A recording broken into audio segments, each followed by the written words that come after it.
Ana we aho boss ubuguko amafaranga memba ni make guhera mu gitondo kugeza no masaha ubu ni iki bararaje mbwire ngo ni inyose ana we sha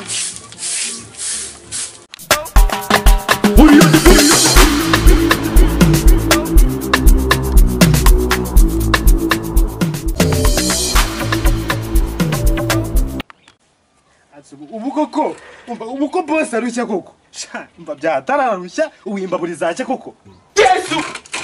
mana we akuze nibindi wa muri Kigali ntibyoroshye ndayivamo nimbara akazi ndayivamo aze muhamagare sha muhamagare yayemye byaba ari sawa yes none se gasigwa we ka kazi wa mukire ibirindwi yayemeye mitenza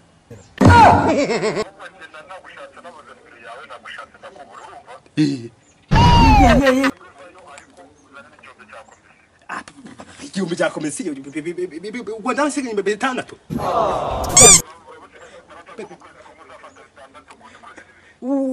byo yose saraba we baretse museze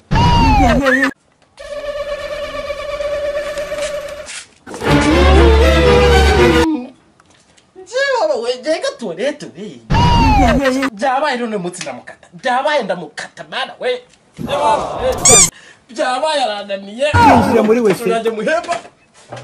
uwasaga nayamba nakitayogesha nayamba muri sakwe harya ngo ubu ngubu Gasigwa twavuganye mu gitondo ngo yamboneye akazi k'ibihumbi 7 akuze n'ibindi ngiye kugenda nsezerere boss iko nta kumujye muri ako kazi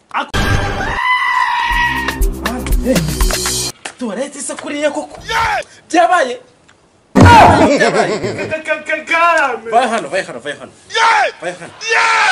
hano ko kereba we ndavuga ngo genda wose na tuwarete woze irambabura iprope woze n'ibyombo umfure niramyenda gira vuba kuko nutabishaka ndakwirukana kandi ndabona ko usiga gukora akazi nabi usiga gukora akazi nabi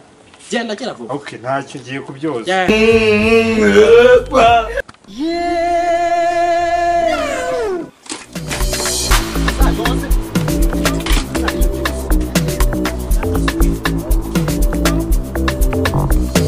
byabaye hano gubukiri boss n'ubu reka ngucira umugani nyirakazabagarura ni isafuriya y'ubugoro uzawucire nyoko ubwira akantu gato Yesu zakabwira abana bawe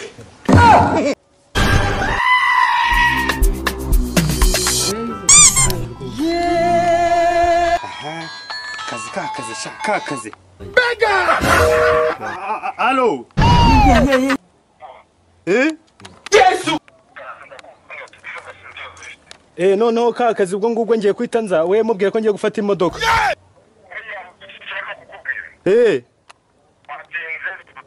twabonye undi kandi nabonye nutanga komisiyo irenga mana we unoze ubu kagiye undi